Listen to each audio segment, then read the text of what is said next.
Solo travel has been the best thing I've done for myself, and it is something that I advocate for everyone. I really want to travel somewhere on my own, but I just feel like I'm not a person who can travel alone. Like, वापस आके ढूंढूंगी. And it's just like I wanted that sense of freedom. Travel is a privilege. Like, travel is something that you do for fun. It's more like recreation, and I think that our parents' generation isn't used to leisure. And it was the best decision of my life, especially to do that solo. Hi everyone, welcome to our channel Social Untold. I'm Manisha and we have a special guest today, Manisha. She's a friend of mine and she is also a solo traveler, or should I just say a pro solo traveler. Today we'll be talking about solo travelers, specifically women solo travelers. So let's dive into the topic and talk about it. Okay, so as I just introduced you as a pro solo traveler, what would you like? The pressure. What would you like to say about it? How has your experience been as a solo traveler, and how long has it been since you first started traveling as a solo person? Okay. First of all, I'm really excited to talk about this topic in general. Yes. I think it's been a really big part of my life, and I haven't had the chance to just speak about it openly. Solo travel has been the best thing I've done for myself, and it is something that I advocate for everyone, while also acknowledging that there's a lot of complexity that comes with it and challenges that come with it too. My first solo trip was about 10 years ago when I graduated from university, and instead of finding a full-time job, I was just so ready to go somewhere and explore, and like bought my first backpack, and I wanted the full backpacking experience, and I'm really glad I did it, but it came with its challenges. So where did you actually go as your first solo trip? At that time, I went to Thailand and Hong Kong as well. I had a friend that was living in Hong Kong that I figured would be nice as, like, you know, when you have someone to visit and it's kind of your starting point for solo travel. And then I did a few weeks in Thailand.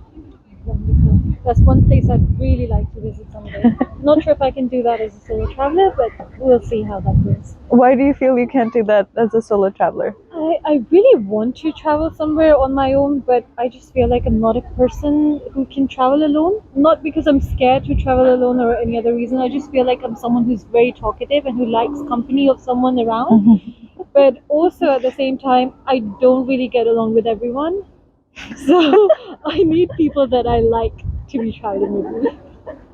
See, I feel like a lot of people also start traveling solo because maybe they've traveled with people that they don't like. You don't always get along with friends that you're traveling with. That's And true. I feel that sometimes there's more pressure to get along with friends that you're traveling with, but then when you're alone, you have the choice.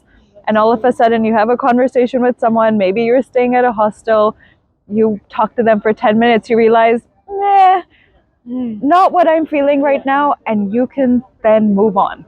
And that there's the beauty of that in solo travel is you get to choose who to talk to and who to not talk to, and like when to be alone and when to be more social. But I understand that it's also kind of scary when you are wanting to be around people and your people. Yeah. I think it's very important for anybody to decide if they can travel as a solo person. Is the first thing is, are you comfortable being alone? What if you're not? What if you're scared to be alone? I don't think there are many people out there who would actually dare to just pack their bags one day and decide they want to go travel somewhere. I don't think, because personally, for me, I have traveled a lot. I do travel a lot, but even then, that decision of traveling somewhere solo, I've been thinking about it for a very long time, but it hasn't taken place, obviously, and I'm not sure if it will take place anytime soon in the future, near future. There's obviously a few other reasons as well. Coming from an Asian family, we'll talk about that as well. Every time I talk to my mom about it, the idea gets shut down. Nahi. Akele travel? Are you mad?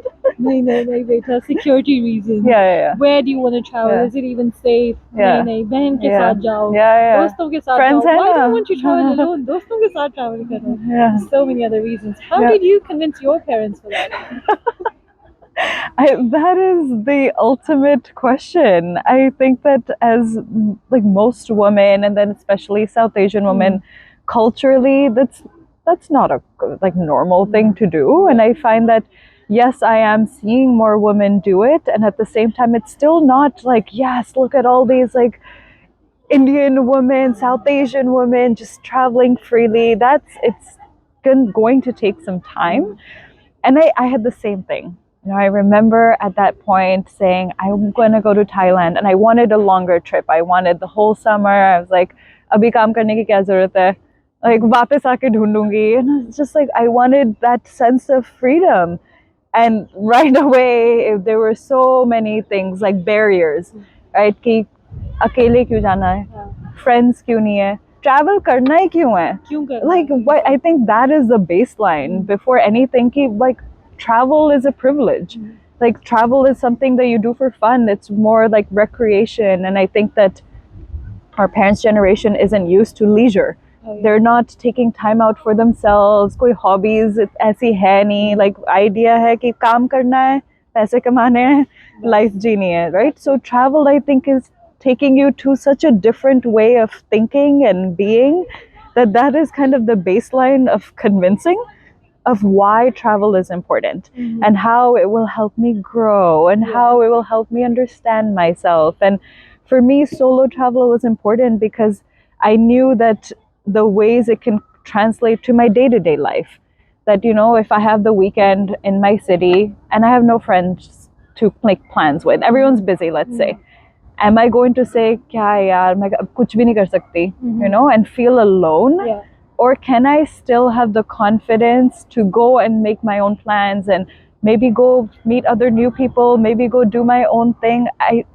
That is like a really big marker for me. And the moment I started traveling more, that automatically showed up in my day-to-day life. Because then I said, well, like, I went there for a few weeks on my own, तो मैं घर पे क्यों नहीं कर सकती, right? Because when we're traveling, our mindset is so different. We're meeting people easily, we're socializing, we will sit at a restaurant alone and have a meal. But it's like, I want to do that at home all the time. I think that's how actually you can begin this whole journey of traveling solo. Personally, now that you're talking about it, I feel like maybe I should start doing that because I can't even go out within the city that I live in. I don't go out on my own. I need to have someone with me. Like for example, my sister, she's very comfortable going to a cinema. She goes to a restaurant on her own. She sits in a restaurant. She eats food on her own. She goes for movies on her own. I don't think I can do that. I've never done it. Maybe one day if I try doing that, maybe I can start from there, take baby steps, see how comfortable I am doing that, and then maybe one day I can actually book a flight, get out of the city, get out of the country. Yeah, small steps. I think that's such a, like, you don't have to book a flight and leave the country to experience it. It can be saying, hey, okay, I'm going to take out Saturday afternoon for myself and go have brunch on my own, or I'm going to go for a walk on my own. And slowly that can then ripple into other things as well. And I know you also asked me, like, how did I talk to my parents about it? And I think that for me, it's like always been a negotiation process with that then. And if I say, okay, मैंने 3 महीने करना है, and then eventually through many conversations, it came down to 1 month for my very first solo trip. And even that was a really big deal. And I am someone who's pushed the boundary a little bit every single time, because the second I see maybe the door is a little bit open, I want to like slam the door open. And I think that most of us are scared to do that. We're not used to questioning the system. We're not used to questioning our family, our parents. We're saying like, जैसे होता था वैसे ही रहना चाहिए, किसी चीज को disrupt नहीं करना. And I think that we have to disrupt it. We have to disrupt it for ourselves. We have to disrupt it for other women after us, because I think it's a much larger thing that if I can be an example for other people, to me, this is like a much bigger mission as well. So over time, I think, I've seen my family slowly get used to it. I'm not saying they understand it or accept it, but they see that I'm going to do it. Yeah. And I'm going to do it in a way where I get what I need and they also feel reassured through the process as well. But it takes a lot of communication to get there. A lot of communication and baby steps. Baby steps. That's true. With me, I also feel the same. Like, my parents have been extremely strict all our life. We weren't allowed to go out with our friends as we were growing up. We weren't allowed to go for sleepovers. Yeah. Now they've eased down a bit. I wasn't allowed to travel anywhere without my sister, but I think last few years they've kind of eased down. I've traveled to a few places with just my friends. They actually started accepting that my sister's married. She's got her own life. I can't be tagging her. You're now the third wheel with your sister and her partner. So my mom used to say, "Oh, if those two are going somewhere, then you can go. If they're not going, you're not going." Oh wow! Then it came to a point where she was like, "They're married. Why are you hanging out with them all the time?" And I'm like, "Can I?" Then they're like, "Go find your partner." Exactly. Go find your partner. You want to travel? Find your husband and go travel. That's also one Travel of the- करना है तो पति के साथ करना चाहिए. What if he doesn't want to travel? What if you end up marrying someone who doesn't want to travel? What do you do then? You're gonna make sure you don't end up marrying someone who doesn't want to travel. That's true. That's true. I think that's also one of the problems that a lot of girls, especially in the Asian societies, they suffer with. Shadi ke baat karna. A lot of the things that they would like to do, they hear the same thing from their parents. You want to do this after you get married. Have you ever gone through that? I'm sure you have. I've heard that statement many times, and I feel like I've started to find the humor in it now, thankfully. And I know that initially it's a lot to hear. I think that for women in society to constantly hear, "Tum akele kuch nahi kar sakte," right? You need someone, and you need a man. Yeah. Is just, I won't say much, but it's frustrating. And I think that we should feel angry about it. And we need to get past that as well. I know that, especially culturally for us, family is really important. Like, our values are always centered around respect and family and making sure that we're, living in a respectful and mindful way. But I just feel that if we're not breaking that pattern, who else will? And I'm going to have a great time with my future partner as well. It's not like there's the rest of the world is still there for me. I'm going to take that future partner to the countries that I've been to where I've had a great time alone. And I think it's really important for us to feel like we can do things on our own ground. And when the right person comes, we'll also do that with them. But I also want my partner, future partner, to be having a great time alone. Absolutely. Like, come with that baseline, and then we will have a good time together. Yeah, definitely. So let's talk about your best experience till date. Which one was that? My best experience to date. Wow, there's been some really beautiful ones. I find that the first experience that pops to mind is 2 years ago. I decided, and this was after I had made a big shift in my life. I had sold all my belongings, I packed all my stuff in 2 luggages, and then I decided I left my job, and then I moved to India. And after first few months in India, it was all very overwhelming and hectic. And then I came to Europe and I walked Camino de Santiago, which is a pilgrimage walk from Porto, Portugal to Spain at Santiago de Compostela. And I walked for 12 days, 260 kilometers. And it was the best decision of my life, especially to do that solo.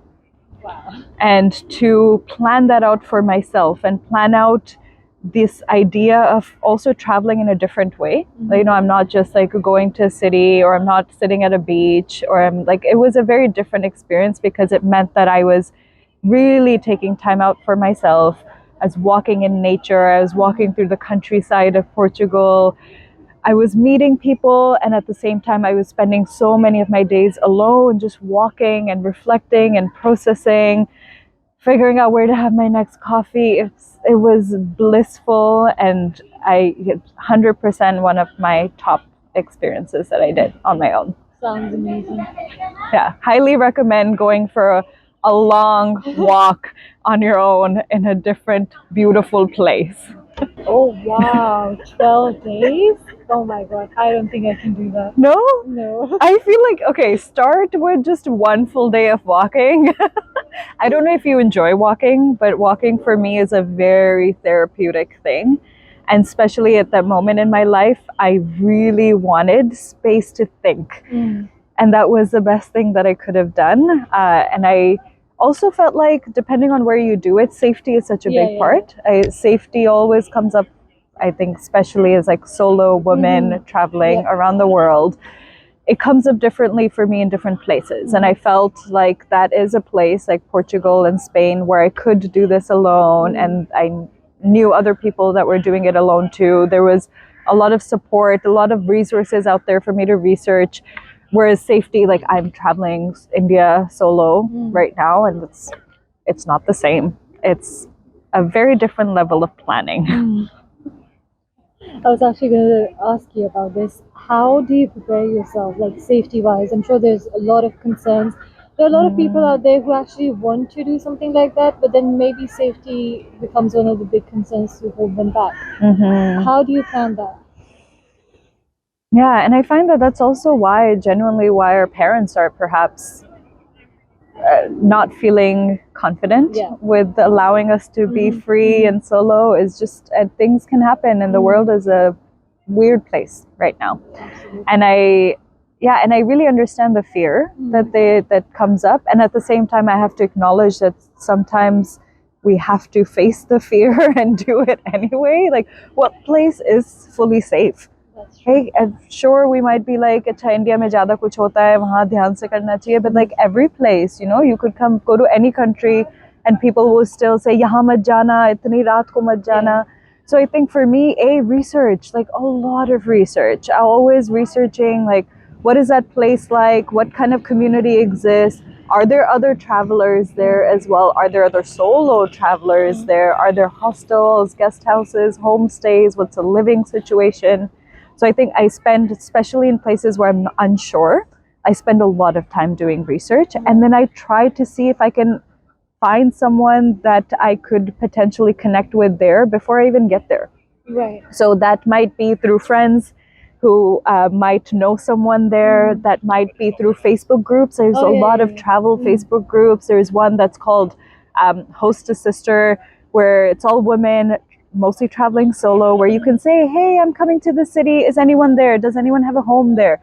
And you get so many people responding. There's communities specifically for women that are traveling. So I think that's like a huge part of it, is finding someone there.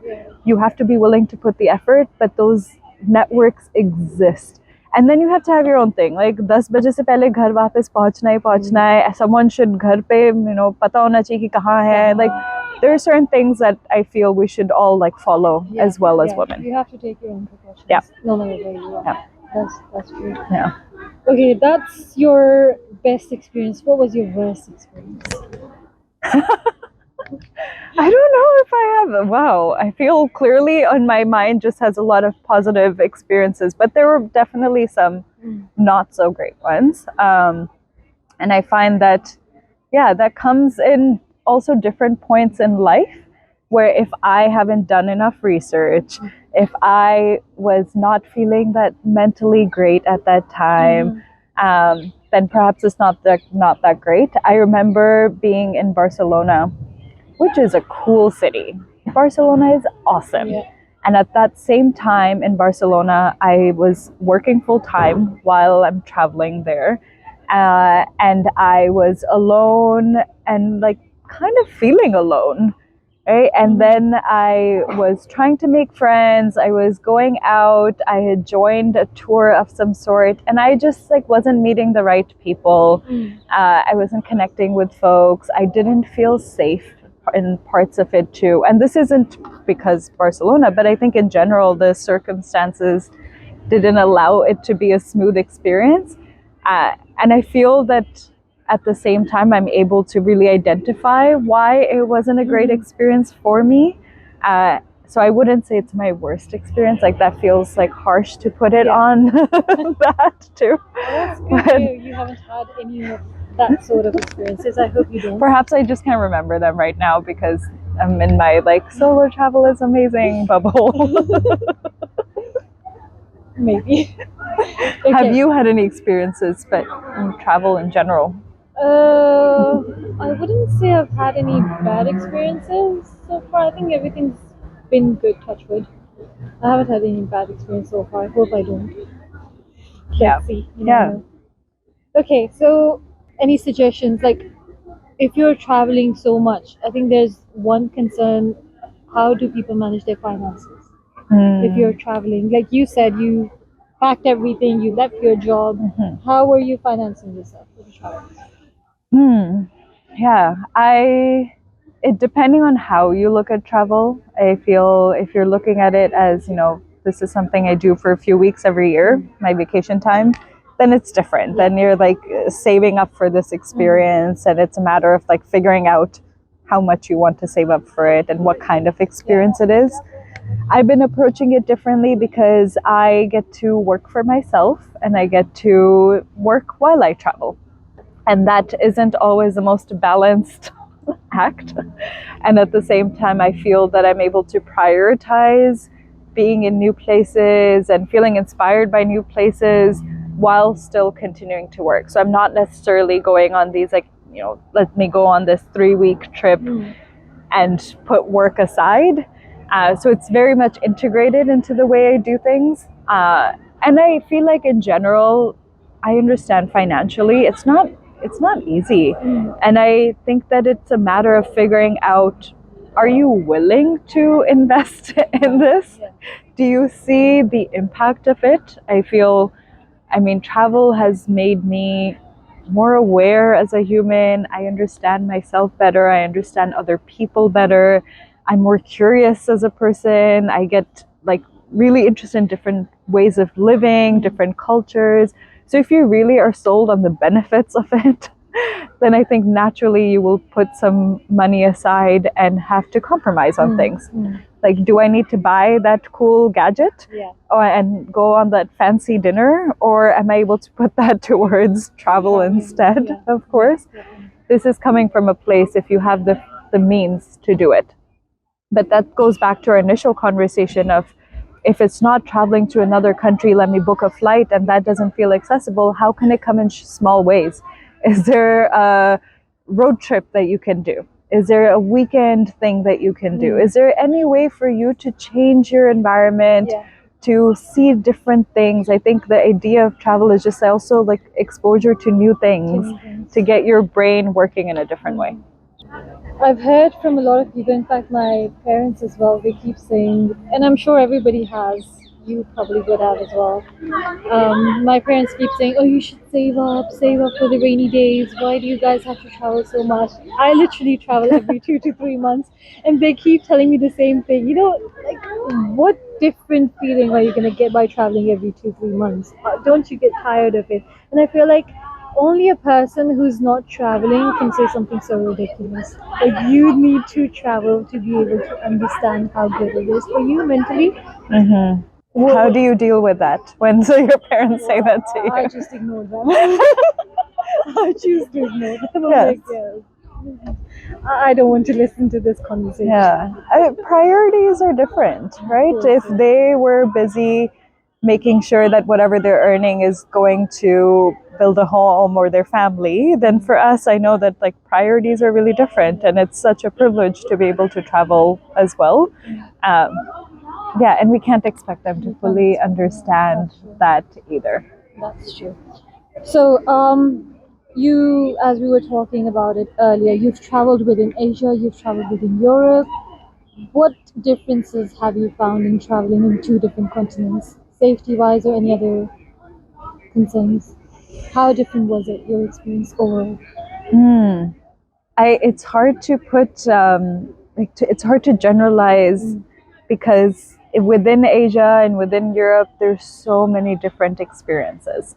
So I could be in Thailand, in Asia, and feel really different compared to being in India in Asia, right? Like it's miles apart. Like Thailand is known to be really approachable for solo travelers and women especially.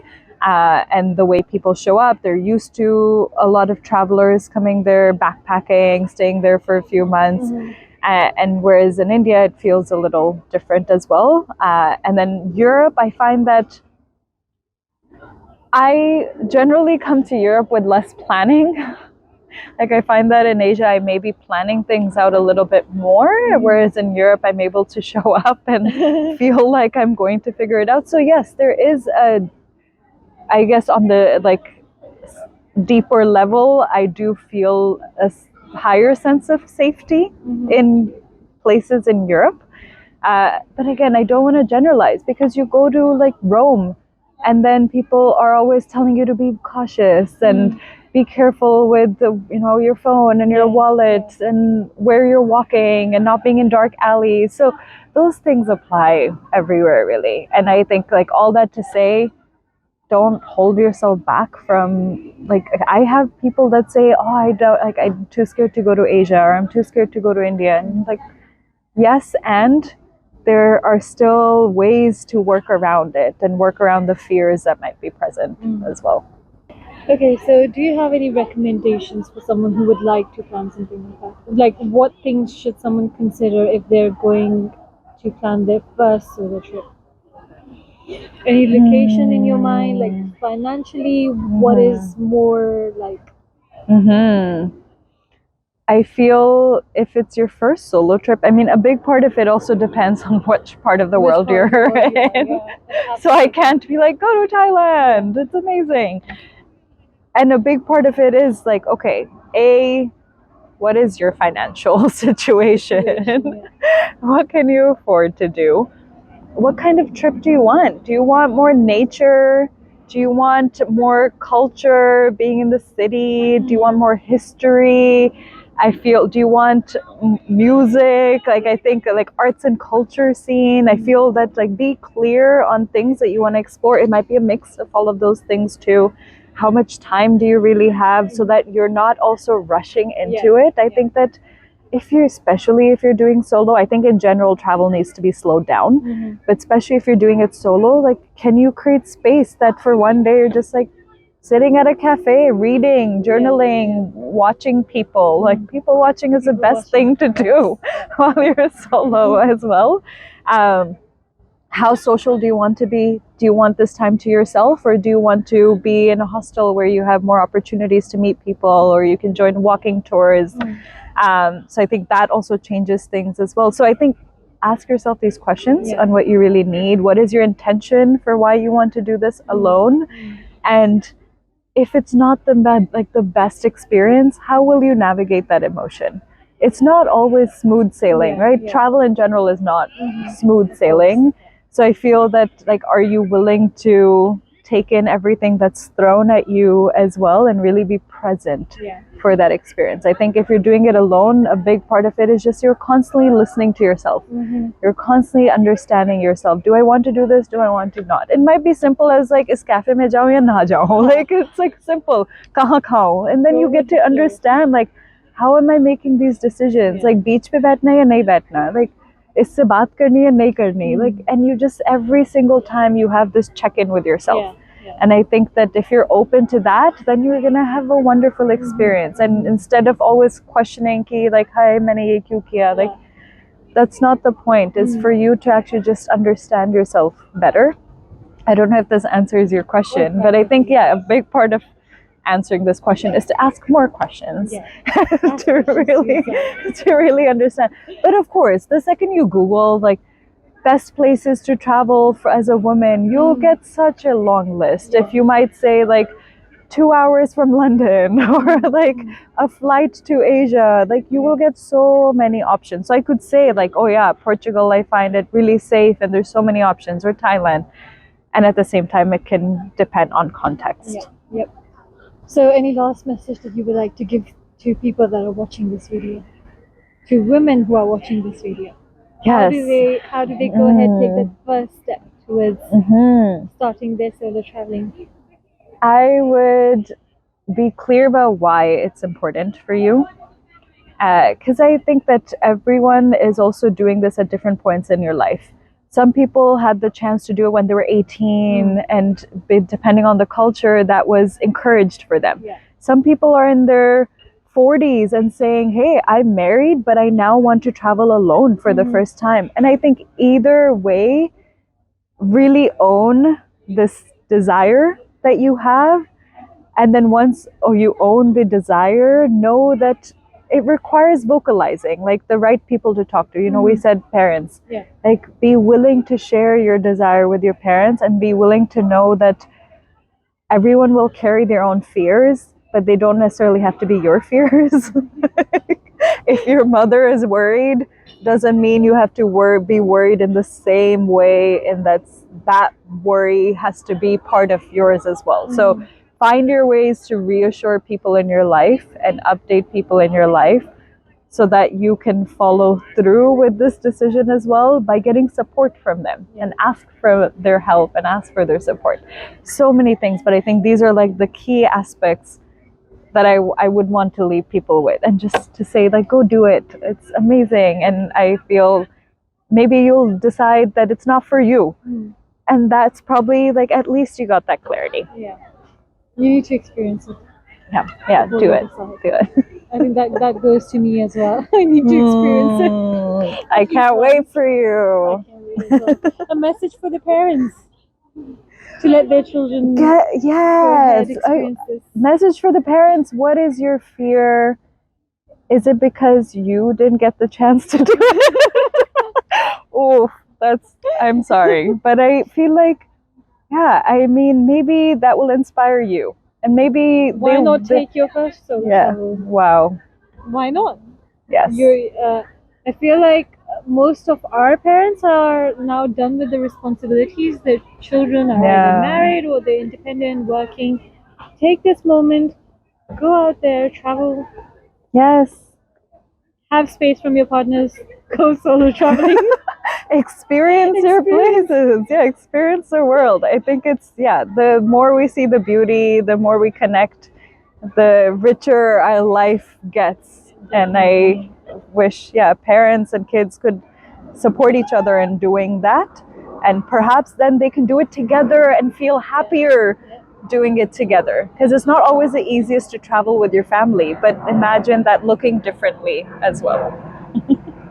I hope you guys enjoyed our topic today, and I hope that you all, if anybody out there is thinking to travel solo, this is your moment. Go ahead, do it. Thanks for joining us for this video today. It was really great to have you here. I had a lot of fun. Thank you. So did I. Thank you. Thank you guys. Keep watching our channel. Thank you. Please like, subscribe, comment. We'll be back soon with a new video. Thank you.